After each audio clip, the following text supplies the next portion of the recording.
हम सभी गौशाला में कथा सुनने के लिए आए हैं, लेकिन गौशाला में कथा सुने और जो अपने घरों में गौए रहती हैं, मैं आपको सत्य कहता हूं, अगर हम सभी हिंदू लोग अपने अपने घर में एक एक गौ बांध लें तो जैसे ऊंट सड़कों पर नजर नहीं आता, मेरी गौ माता कहीं नजर नहीं आएगी। एक एक गौ पाल लें। लेकिन हमारा तो क्या है, थोड़ा सा भी कुछ होगा ये आवारा गौ घूम रही है। मुझे बहुत पीड़ा होती है सच में। इधर तो हम कहते हैं गावो विश्वस्य मातरा, गाय पूरे विश्व की माँ है, वो मेरी माँ भी है और आपकी माँ भी है। कोई मेरी माँ को ये कह दे कि महाराज आपकी माँ आवारा घूम रही है तो मुझे कितनी पीड़ा होगी, मुझे कितनी तकलीफ होगी, मुझे कितना दर्द होगा, मैं वाणी से बयान नहीं कर सकता। इसलिए गौ माँ को आवारा कभी नहीं कहना चाहिए, भूल बस भी नहीं कहना चाहिए। गौ माता आज आवारा नहीं है, हमारे निकम्मेपन से गौ माता बेसहारा घूम रही है। वो बेसहारा जरूर है, वो आवारा नहीं है। और आपको लगता है कई बार कि गौ माता कूड़ी के ढेर पर वहां कूड़ा कचरा खा रही है। मुझे ऐसा लगा जैसे गौ माता कोई अपनी लीला ना कर रही हो। कैसी लीला? अरे भगवान राम को देखिएगा, भगवान राम के छोटे भाई हैं भरत जी, और विश्व भरण पालन कर जोई अस्कर नाम भरत अस होई। जो राम है उनके भाई का नाम भरत है, और विश्व भरण पोषण कर जोई, पूरे विश्व का भरण पोषण करते हैं। जो उनका नाम लेता है वो कभी भूख से व्याकुल होकर नहीं मरता, वो पूरे विश्व का पालन कर रहे हैं। आज उनके भाई राम भूखे हैं और भिल्ली के आश्रम में गए हैं, मानो ऐसे भूखे जाकर बैठ गए जैसे कब से भोजन नहीं पाया हो।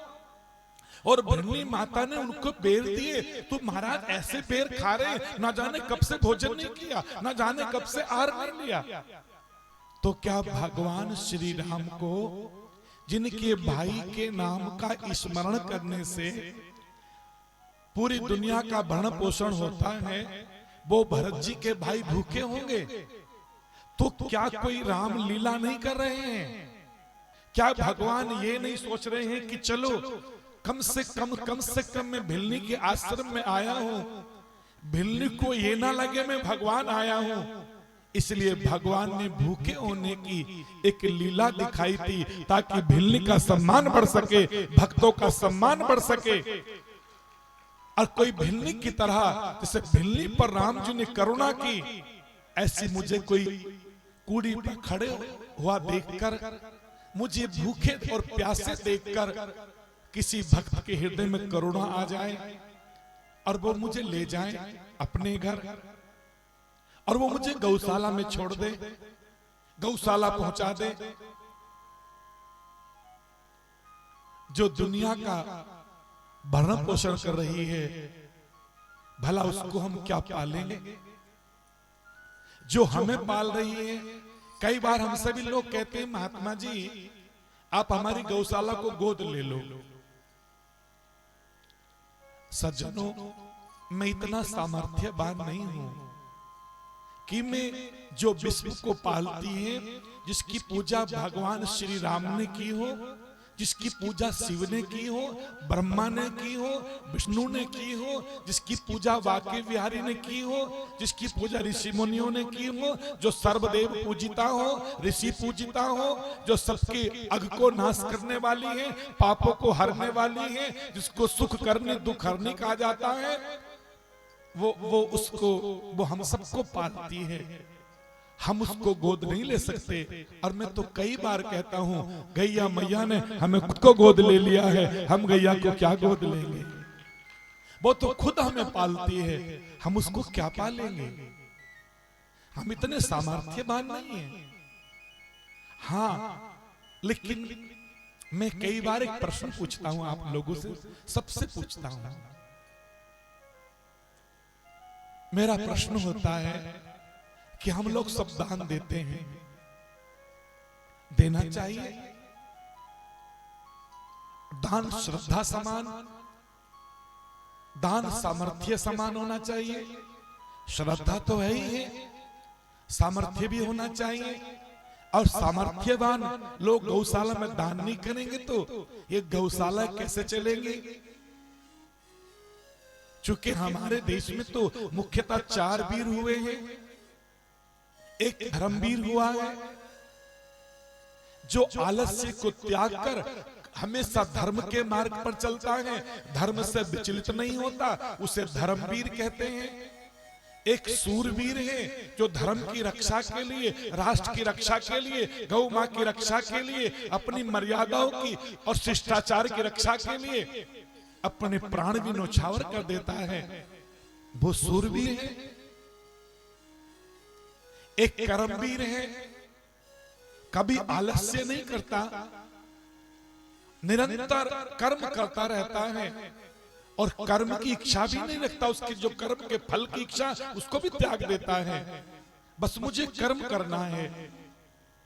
भगवान कृष्ण को देखो, जा रहे थे एक बार माने किसी नगर के लिए और रास्ते में सूर्यास्त हो गया उनको। भगवान ने अपना रथ रोका और सूर्य अस्त के समय रथ रोककर माने पंचम स्नान किया, दोनों पैर धोए, हाथ धोए, मुख धोया और भगवान संध्या करने बैठ गए। किसी ने पूछा, भगवान आप ये क्या कर रहे हो? बोले, मैं इस दुनिया का मुखिया हूं, इसलिए संध्या में संध्या कर रहा हूं ताकि सारे बुजुर्ग सीख ले कि शाम को संध्या करनी चाहिए। भगवान स्वयं संध्या करने के लिए बैठ गए। स्वयं भगवान प्रातः काल उठकर जल्दी उठ जाते थे भगवान, और भगवान केवल पंचम स्नान करके ब्रह्म मुहूर्त में भगवान ध्यान करने बैठते थे। शंकर सहज स्वरूप समारा, लागी समाधि अखंड पारा। भगवान शिव जी भी अपने स्वरूप का ध्यान करने बैठते थे। स्वयं जाम्बू जी कहते हैं, अलख अलख तू अलख न लखना, तेरा अंत इलोलू, कौन सी तेरी करनी पूजे, कौन सती है रूप सतुलू। हे परमात्मा, तू अलग है, अलेख है, लिखने में नहीं आता, तू बुद्धि में नहीं आता। हाँ, बुद्धि अपने विवेक से तुझे पहचान नहीं पाती, लेकिन हाँ तू बुद्धि को प्रकाश देता है, ये सत्य है। जो बुद्धि को प्रकाश देता हो, जो बुद्धि को प्रज्ञा बुद्धि बनाता हो, वो तू है नाथ। अलख अलख तू अलख न लखना, हे नाथ तू अनंत लक्षणों से युक्त है। तू अलेख है, तू अगोचर है, तू वाणी से परे है, बुद्धि से परे है।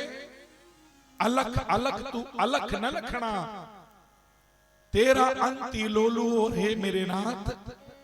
तू अनंत गुणों वाला है, तू अनंत लक्षणों वाला है, तू अनंत लीलाओं वाला है, तू अनंत रूपों वाला है, तू अनंत नामों वाला है। इधर से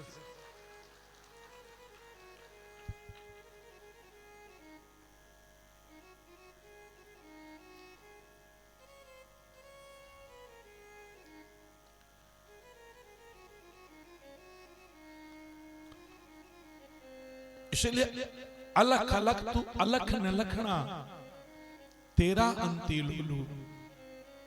प्रभु तेरी लीला भी अनंत है, कौन सी तेरी करनी पूजूं हे नाथ। तेरे कौन कौन सी लीलाओं का गान करूं।